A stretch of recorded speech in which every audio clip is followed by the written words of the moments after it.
Kamu cuma tukang sampah. Mana mungkin bisa benerin laptop aku yang dihack. Jika dalam waktu 30 menit kamu bisa, aku akan bayar kamu berapapun, bahkan lakukan apapun yang kamu mau. Kalimat itu diucapkan Nadia, pengusaha cantik dan sukses dengan nada sombong. Tapi siapa sangka, dengan perlahan namun pasti, pemuda sederhana itu membuktikan sesuatu, bahwa ucapan sombong itu justru menjadi awal kejutan besar yang tak pernah ia bayangkan. Pagi itu, mentari baru saja menampakkan sinarnya di balik perbukitan kecil di pinggiran kota. Udara masih dingin, tapi aroma menyengat dari tumpukan sampah sudah memenuhi jalanan sempit tempat seorang pemuda bernama Dimas bekerja setiap hari dengan gerobak tuanya yang berdecit pelan. Dengan langkah sabar, Dimas mendorong gerobaknya dari rumah ke rumah, menjemput kantong-kantong sampah yang menumpuk. Ia bukan siapa-siapa. Di mata orang-orang sekitar, Dimas hanyalah tukang sampah kampung. Wajahnya selalu kotor, bajunya lusuh, dan tangannya penuh luka kecil akibat benda tajam yang dibuang sembarangan. Namun, tak ada satupun yang tahu, di balik kesederhanaan itu, Dimas menyimpan rahasia besar. Dulu, ia adalah mahasiswa jurusan teknik komputer. Pintar, tekun, dan penuh semangat. Tapi hidup tak selalu adil. Ia gagal melanjutkan kuliah karena tak sanggup membayar biaya semester. Sejak hari itu, Dimas bekerja apa saja untuk bertahan hidup. Mengambil sampah hanyalah satu dari banyak pekerjaan kecil yang pernah ia jalani. Tapi malam hari adalah waktunya berubah.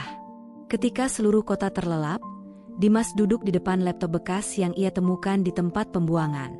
Layar retak, baterai rusak, tapi cukup baginya untuk terus belajar. Ia membaca forum-forum, menonton video gratis, mencoba memecahkan kode, dan memperbaiki sistem. Dunia cybersecurity menjadi teman setianya. Beberapa kali, ia bahkan berhasil memperbaiki laptop rusak milik tetangga, yang sudah dianggap tak berguna.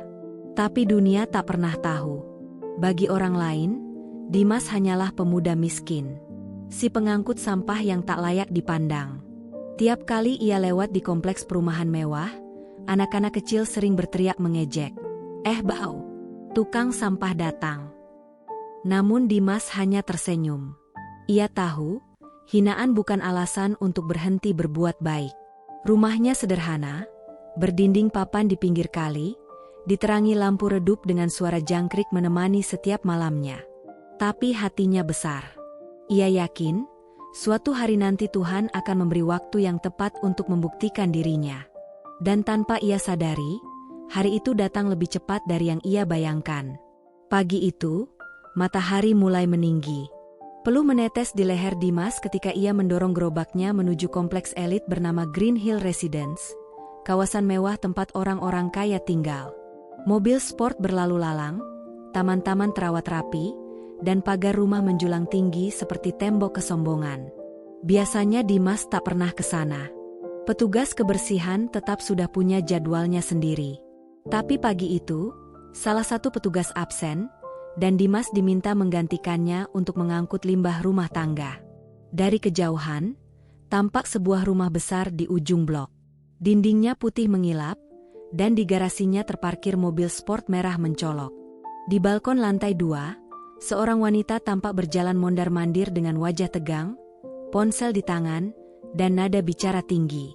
Wanita itu bernama Nadia Kartikasari, pengusaha muda sukses, cantik, cerdas, dan dikenal angkuh. Rambut hitamnya terurai rapi, gaun kerjanya elegan, dan sepatu hak tinggi berkilau di bawah sinar matahari. Tapi di balik kecantikannya, ada aura perfeksionis yang dingin. Saat Dimas tiba di depan rumahnya, ia menunduk sopan. Permisi, Bu, saya mau ambil sampahnya. Nadia yang sedang sibuk di meja teras, hanya menoleh sekilas. Taruh aja di depan. Jangan dekat-dekat mobil saya, Bau. Kata-kata itu tajam, menusuk lebih dalam dari sembilu. Tapi Dimas hanya mengangguk dan tetap bekerja. Ia mengangkat kantong-kantong besar dari tong logam, berusaha tenang. Hingga tiba-tiba, teriakan dari teras membuatnya berhenti. Astaga! Apa ini? Laptopku dihack. Semua data kantorku hilang. Nadia menatap layar laptopnya dengan wajah pucat. Tulisan aneh muncul di monitor. All your files are encrypted. Pesan khas dari serangan ransomware. Panik melanda. Tangannya gemetar, napasnya tak beraturan. Semua file penting perusahaan lenyap dalam sekejap. Dimas yang mendengar itu spontan mendekat pelan. Maaf, Nona, kalau boleh, saya coba lihat. Mungkin bisa saya bantu. Belum sempat ia menyelesaikan kalimatnya, Nadia langsung menatapnya dengan tatapan penuh jijik. Kamu bilang apa? Kamu, tukang sampah, mau bantu aku? Kamu pikir laptop jutaan ini bisa kamu betulkan dengan tangan bau sampahmu itu? Dasar gila. Pergi sana. Satpam di dekat situ menahan tawa kecil. Sudah, Mas, jangan bikin malu. Ibu Nadia itu orang penting. Dimas menunduk. Rasa malu dan sabar bercampur jadi satu di dadanya. Ia hendak pergi. Tapi laptop Nadia terus berbunyi, layar berkedip, dan pesan error tak berhenti muncul. Nadia semakin panik. Akhirnya, dengan nada tinggi tapi mata yang mulai bergetar antara marah dan putus asa, Nadia menatap Dimas lagi. Baiklah, katanya tajam, kalau kamu memang sok pintar, aku tantang kamu. Ia menarik napas, menatap jam tangannya. Kalau kamu bisa memperbaiki laptopku dalam waktu 30 menit, aku akan bayar kamu berapapun yang kamu minta, bahkan lakukan apapun yang kamu mau. Tapi kalau tidak, keluar dari sini, dan jangan pernah injakan kakimu lagi di kompleks ini. Suasana teras rumah besar itu hening. Angin berhenti seolah ikut menahan napas. Dimas menatap wajah wanita di depannya dengan tenang, lalu mengangguk pelan. Baik, Nona. Saya tidak butuh uangmu, tapi izinkan saya mencoba. Nadia mendengus keras, menyilangkan tangan di dada. Kita lihat saja, tukang sampah. Jangan sampai aku menyesal memberi kamu waktu. Dimas menarik kursi, duduk di depan laptop mewah itu. Waktu pun mulai berjalan, 30 menit yang akan mengubah pandangan semua orang terhadap dirinya. Udara terasa tegang. Di teras yang luas dan bersih itu, hanya terdengar suara burung dari kejauhan. Nadia duduk di kursi rotan, wajahnya memucat. Layar laptop terus menampilkan pesan ancaman, diiringi bunyi bip yang membuat jantungnya berpacu cepat. Your system has been locked. Send payment to recover your data. Semua file penting lenyap. Laporan keuangan, dokumen perusahaan, bahkan presentasi besar untuk pertemuan investor siang ini. Nadia mencoba mengetik, tapi sistem tak merespon. Ia menggigit bibir, matanya berkaca-kaca antara panik dan marah. Sementara itu, di depannya, pemuda berwajah lelah dan tangan berdebu itu duduk dengan tenang. Dimas menatap layar dengan sorot mata tajam, bukan tatapan orang awam. Jari-jarinya mulai bergerak cepat di atas keyboard. Gerakannya teratur, presisi, dan penuh keyakinan. Dari kejauhan, beberapa asisten rumah tangga berhenti bekerja. Mereka berbisik-bisik sambil menahan tawa. Ngapain tukang sampah pegang laptop mahal begitu? Pasti rusak tambah parah nanti. Tawa kecil terdengar, menciptakan suasana yang makin menekan. Nadia mendengus kesal. Cepatlah. Aku nggak punya waktu seharian untuk lihat kamu berpura-pura jadi ahli. Dimas tidak menjawab. Ia hanya menatap layar hitam yang penuh barisan kode. Ia membuka Task Manager, menganalisa proses yang mencurigakan, lalu bergumam pelan. Varian baru. Ransomware dengan enkripsi ganda. Nadia spontan melirik. Kamu bahkan tahu istilah itu? Dimas tersenyum samar. Saya dulu belajar komputer, Nona, meski cuma lewat barang bekas dan internet gratis. Suasana terdiam. Hanya suara kipas laptop yang berputar cepat memecah hening. Menit demi menit berlalu. 10 menit pertama, Nadia masih menatapnya dengan sinis. 15 menit berikutnya, rasa penasaran mulai muncul. Dan di menit ke-20, layar laptop tiba-tiba berkedip. Muncul bar progres pemulihan sistem. Nadia spontan mendekat, matanya membulat. Apa yang kamu lakukan? Saya nonaktifkan enkripsi manualnya. Untung saja file cadangannya masih utuh. Bar itu terus bergerak perlahan. Hingga akhirnya, satu persatu, file-file yang sempat hilang kembali muncul. Nama-nama dokumen mulai tampak di layar. Nadia menatap tak percaya. Ya Tuhan, itu semua dataku. Dimas menutup laptop perlahan, tersenyum kecil. Sudah aman, Nona. Tapi jangan hubungkan laptop ini ke internet dulu sampai sistemnya benar-benar bersih. Keheningan melanda. Satpam yang tadi menertawakan kini terpaku diam. Para pembantu berhenti bicara, menatap tak percaya. Hanya suara burung dan napas Nadia yang berat terdengar. Wanita itu kini menatap Dimas. Pemuda dengan pakaian kumal, bau sampah di tubuhnya, tapi dengan kecerdasan yang baru saja menyelamatkan pekerjaannya. Tunggu, bagaimana kamu bisa tahu semua itu? Siapa kamu sebenarnya? Dimas menunduk sopan. Saya cuma tukang sampah, Nona. Tapi tidak semua yang kotor itu bodoh. Kata-kata itu sederhana, tapi menampar perasaan Nadia dalam-dalam. Wajahnya memerah, bukan karena marah, tapi karena malu. Suasana di teras itu tetap tegang. Aroma kopi, parfum mahal, dan rasa gengsi bercampur jadi satu. Laptop sudah pulih, data sudah kembali. Tapi bukan ucapan terima kasih yang keluar dari mulut Nadia. Ia menatap layar itu lagi dan lagi, memastikan semuanya benar-benar normal. Ini, sungguh sudah berfungsi, tanyanya pelan. Dimas mengangguk. Sudah, Nona. Semua file aman. Saya juga hapus malwarenya dari sistem cadangan. Laptop ini bisa dipakai lagi seperti biasa. Nadia terdiam lama.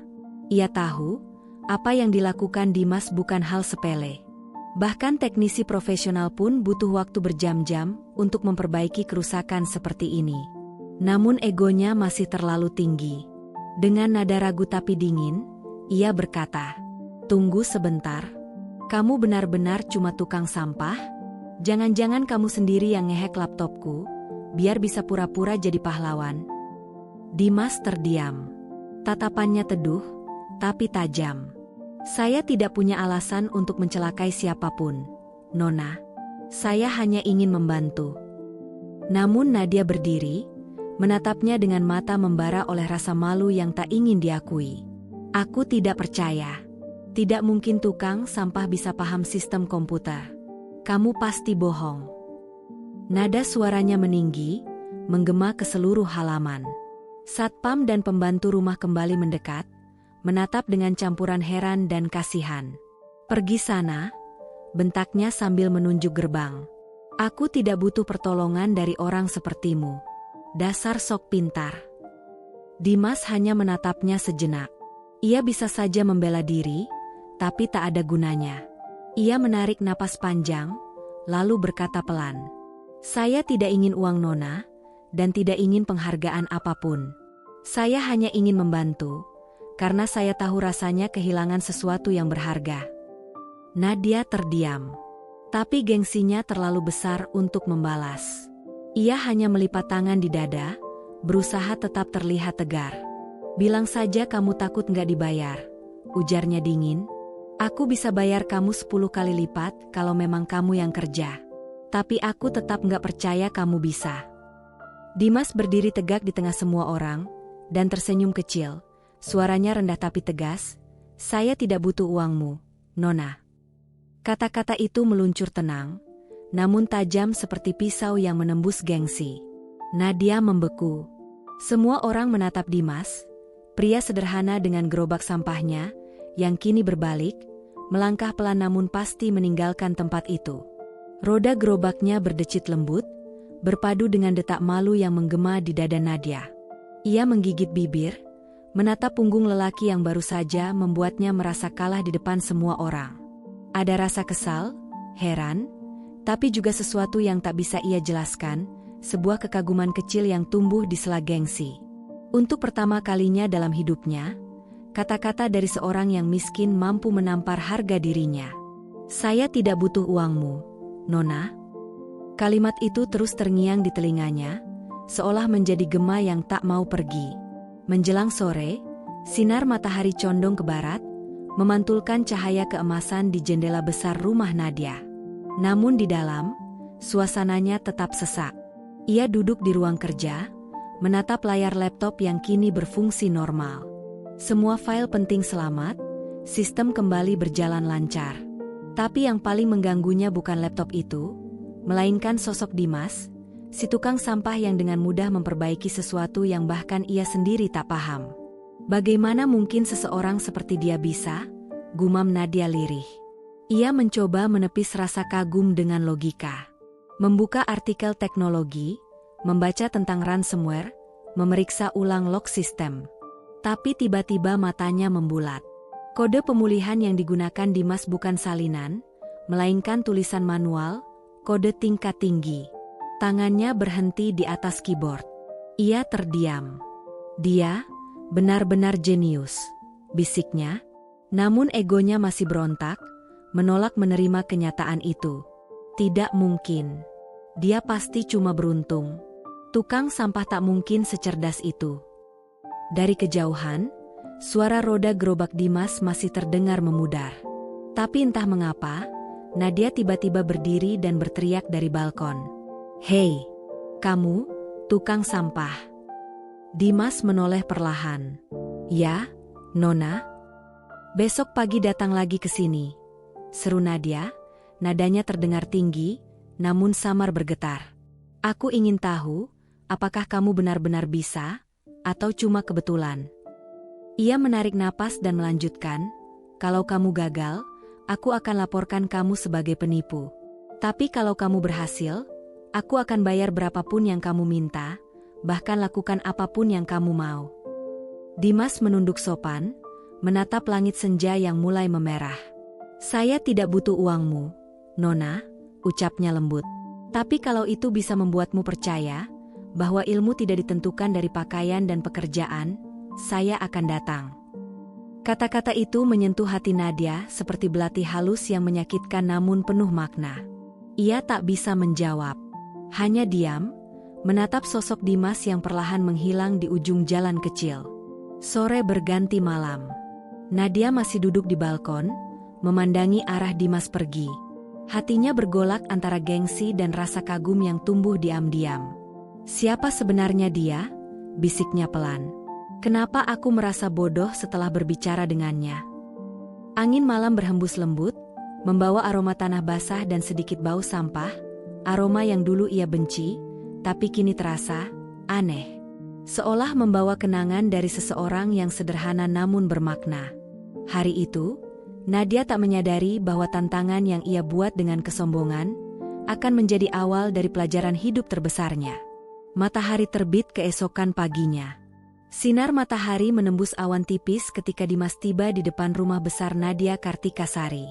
Ia datang seperti biasa, dengan baju kerja lusuh, tangan berbau sampah, dan senyum tenang di wajahnya. Tapi kali ini, hatinya berdebar. Ia tahu, wanita kaya itu pasti sudah menyiapkan ujian baru. Satpam menatapnya dari ujung kepala sampai kaki. "Kamu lagi?" Ibu Nadia udah nunggu di teras. Tapi hati-hati, mukanya lagi nggak enak dilihat. Dimas hanya tersenyum sopan dan melangkah masuk. Di teras, Nadia sudah duduk menunggu dengan laptop baru di depannya. Tatapannya dingin, penuh gengsi, tapi ada cahaya ingin tahu yang sulit disembunyikan. "Kamu datang juga?" ujarnya datar. "Aku kira kamu takut setelah aku bentak kemarin." Dimas tersenyum kecil.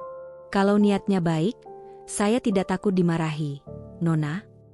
Nadia menarik napas panjang.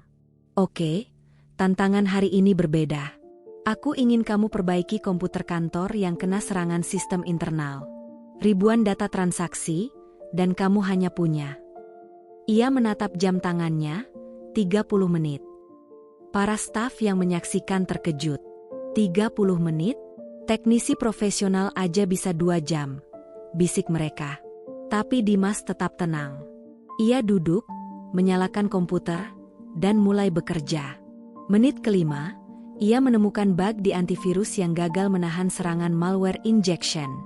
Tangannya menari cepat di atas keyboard, menulis barisan kode yang mengalir seperti musik.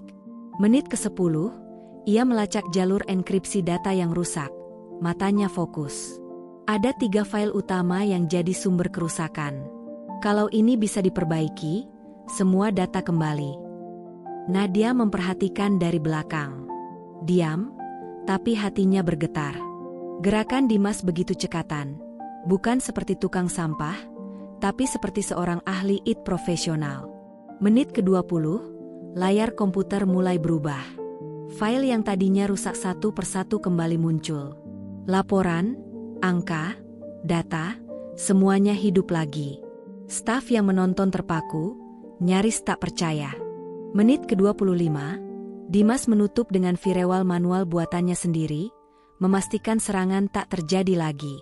Tanpa internet, tanpa alat canggih, hanya logika dan pengalaman panjang yang ia kumpulkan dari malam-malam belajar sendirian. Ketika jarum jam mencapai menit ke-30, Dimas menekan tombol enter terakhirnya. Layar laptop pun menampilkan tulisan yang membuat semua orang terpaku. System recovered. All files restored successfully.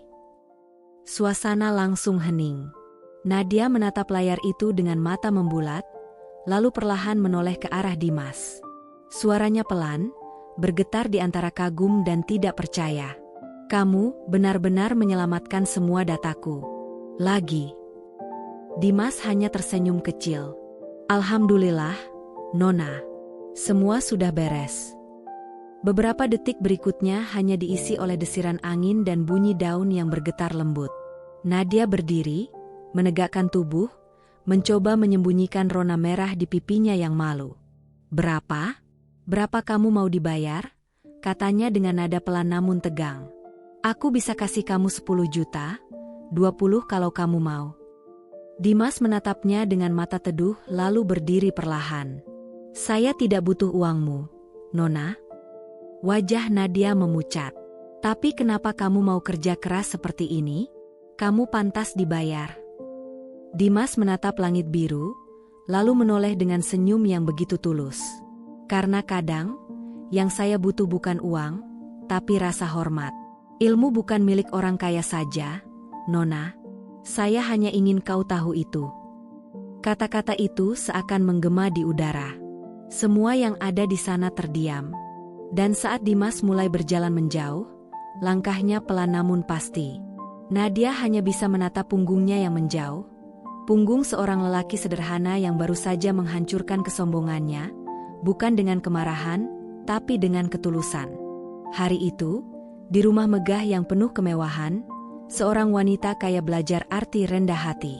Dan seorang tukang sampah membuktikan bahwa kemuliaan tak pernah diukur dari pakaian, tapi dari akhlak dan ilmu. Senja mulai turun, mewarnai langit dengan semburat jingga lembut. Nadia masih duduk di teras, menatap laptopnya yang kini bekerja sempurna. Sementara Dimas telah pergi, meninggalkan keheningan yang tak biasa. Biasanya, Nadia tak pernah peduli pada orang-orang seperti dia. Dulu, bagi Nadia, dunia hanya terbagi dua, yang berkelas dan yang tidak pantas. Namun sore itu, pemuda lusuh yang dulu ia hina justru membuatnya terdiam, menyadarkan bahwa harga diri dan kecerdasan tak bisa diukur dari harta. Ia mengingat jelas bagaimana Dimas duduk tenang di depan laptopnya, bagaimana tangan yang kotor itu menari di atas keyboard, menyelamatkan data senilai miliaran rupiah, sementara semua orang menertawakannya. Dan yang paling membekas, kata-kata itu. Saya tidak butuh uangmu, Nona. Saya hanya butuh rasa hormat. Kalimat itu terus bergema di kepalanya. Ia menunduk, menggigit bibir. Untuk pertama kalinya, hatinya terasa kecil. Bagaimana bisa?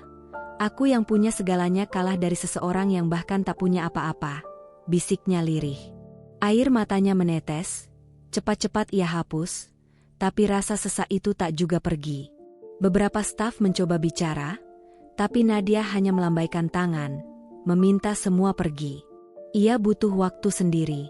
Malam itu, ia duduk di balkon menatap jalan kecil di depan rumah. Dari kejauhan, samar-samar terlihat cahaya lampu dari kampung tempat Dimas tinggal. Bayangan pemuda itu muncul di benaknya. Senyumnya yang tenang, Tutur katanya yang lembut, dan ketulusan yang jarang ia temui. Orang yang dulu kuhina, justru yang paling tulus, gumamnya. Ia teringat betapa banyak orang di sekitarnya hanya mendekat karena uang dan jabatan. Tapi Dimas datang tanpa pamrih, bekerja tulus, lalu pergi tanpa meminta apapun. Tuhan, bisiknya pelan, apa ini caramu menegurku? Keesokan harinya, Nadia mengambil keputusan. Ia menyetir sendiri menuju kampung kecil di pinggir kota. Jalanan sempit dan becek, aroma sampah menyengat. Tapi di sanalah ia melihat gerobak tua Dimas terparkir di depan rumah kayu sederhana. Ia turun, sedikit canggung. Beberapa warga berhenti, menatap heran melihat wanita bergaun mahal berdiri di gang sempit itu. Dimas yang sedang menimba air menoleh, sedikit terkejut.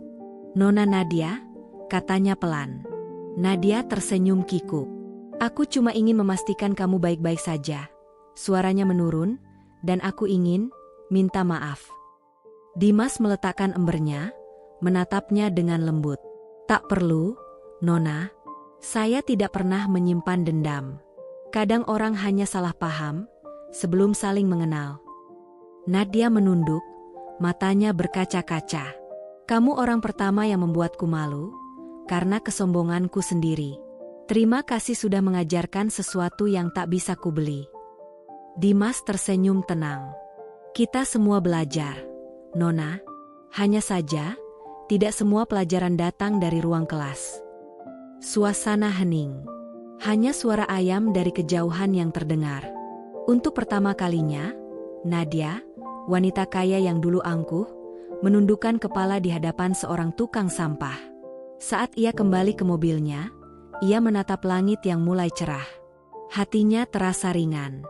Hari itu, Nadia tahu, ia baru saja menemukan sesuatu yang hilang dalam hidupnya, kerendahan hati. Dan dalam diam, ia berjanji, "Suatu hari nanti, aku akan membalas kebaikanmu, Dimas. Tapi bukan dengan uang, melainkan dengan penghormatan." Pagi itu udara terasa lebih tenang. Langit biru bersih, burung-burung terbang rendah di atas kampung kecil tempat Dimas tinggal. Namun ketenangan itu terusik oleh suara mobil mewah yang berhenti di depan rumahnya. Dari mobil itu, turun sosok wanita elegan, Nadia Kartikasari. Warga sekitar berbisik-bisik. "Itu kan bos besar dari kota, ngapain dia ke rumah si Dimas?" Dimas yang sedang menyapu halaman menoleh, sedikit terkejut. "Nona Nadia," ucapnya sopan. Wanita itu tersenyum, menatap rumah kayu sederhana itu. Dindingnya lapuk, lantainya dari tikar tua, kipas kecil berputar pelan. Ia menatap Dimas, pemuda sederhana dengan tatapan yang teduh dan bijak. "Aku datang bukan untuk membayar jasamu," ucap Nadia perlahan. "Aku datang untuk berterima kasih dan meminta maaf sekali lagi." Dimas tersenyum kecil. "Tak perlu segan, Nona. Saya tidak pernah merasa Nona berhutang apapun." Nadia berdiri menatap Dimas dengan mata bergetar. "Tidak, Dimas. Kamu tidak mengerti," katanya cepat. "Kalau bukan karena kamu, perusahaanku bisa bangkrut. Semua dataku hilang. Investor pasti pergi. Aku bisa kehilangan segalanya." Suara Nadia lirih, namun penuh beban. Ia lalu membuka tasnya, mengeluarkan amplop tebal berisi uang. "Ini bukan hadiah, bukan sogokan. Ini tanda terima kasih. Tolong terima, Dimas." Dimas memandang amplop itu lama. Sorot matanya tenang, tapi dalam. Perlahan ia menggeleng. "Saya tidak bisa menerimanya, Nona." Nadia spontan bertanya, "Kenapa?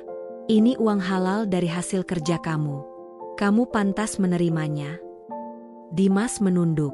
Suaranya lembut, namun setiap kata terasa menusuk hati. "Kalau saya terima uang itu, seolah saya menolong karena imbalan. Padahal kemarin, saya hanya ingin membantu sesama. Bukan karena uang." Ia menatap Nadia lurus, tanpa ragu. "Saya tidak butuh uangmu, Nona. Saya cuma butuh satu hal, jangan pandang rendah orang lain hanya karena pekerjaannya. Ucapan itu membuat Nadia terdiam. Matanya basah, bibirnya bergetar. Kamu benar, Dimas. Selama ini aku terlalu sombong. Aku pikir derajat manusia ditentukan dari harta dan jabatan. Tapi ternyata, justru kamu, seorang tukang sampah, yang mengajariku arti kemanusiaan. Dimas tersenyum tipis. Hidup ini lucu, Nona. Kadang yang kita anggap rendah justru lebih tinggi di hadapan Tuhan. Air mata Nadia jatuh perlahan. Ia cepat menyekanya, tapi senyum tipisnya tetap tertinggal. Terima kasih, Dimas. Aku tak akan lupa kata-katamu. Dimas menunduk sopan, menatap jalan yang mulai ramai. Saya cuma berharap Nona terus membantu orang lain. Mungkin bukan saya, tapi banyak orang di luar sana yang butuh uluran tangan. Nadia memandangnya lama. Ia tahu, tak ada uang yang cukup untuk membayar ketulusan seorang seperti Dimas. Ia menutup kembali amplop itu dan berjalan pelan ke mobilnya. Sebelum naik, ia menoleh. Dimas, katanya lembut. Dunia butuh lebih banyak orang seperti kamu. Dimas tersenyum tenang. Dan dunia juga butuh lebih banyak orang kaya yang mau membuka hatinya, Nona. Mobil itu melaju perlahan, meninggalkan gang kecil tempat Dimas tinggal. Tapi di hati Nadia, perjalanan itu justru menjadi awal perubahan besar. Ia pulang bukan dengan kesombongan, melainkan dengan rasa syukur dan malu. Sementara itu, di beranda rumah kayu sederhana, Dimas menatap langit biru. Tuhan, terima kasih sudah menguji sabarku dengan penghinaan, dan mengangkat derajatku dengan ilmu, bisiknya. Ia tersenyum damai lalu kembali mendorong gerobaknya, mengumpulkan sampah. Tapi kini, tak ada yang berani menertawakan. Karena semua tahu, di balik baju lusuh dan tangan kotor itu, tersimpan jiwa besar dan kecerdasan yang tak ternilai. Beberapa bulan berlalu sejak pertemuan terakhir mereka. Kehidupan berjalan seperti biasa, tapi satu nama tak pernah hilang dari hati Nadia, Dimas. Setiap kali ia menatap laptop di kantornya, bayangan pemuda sederhana itu selalu muncul. Pemuda yang dulu ia hina, tapi justru menolongnya tanpa pamrih. Suatu pagi, dalam rapat besar di kantornya, salah satu staf berkata, Bu Nadia, sistem keamanan baru ini terinspirasi dari metode pemulihan data milik seorang teknisi freelance di forum lokal. Namanya Dimas Saputra. Nadia tertegun. Apa kamu bilang tadi? Dimas Saputra, Bu. Katanya dulu dia petugas kebersihan, tapi punya kemampuan luar biasa di bidang keamanan siber. Sekarang banyak perusahaan yang mau merekrut dia. Ruangan mendadak hening. Hati Nadia bergetar. Di layar besar terpampang foto Dimas, mengenakan kemeja putih sederhana, senyum tulus di depan laptop tua. Air mata Nadia menggenang. Dia masih sama, bisiknya.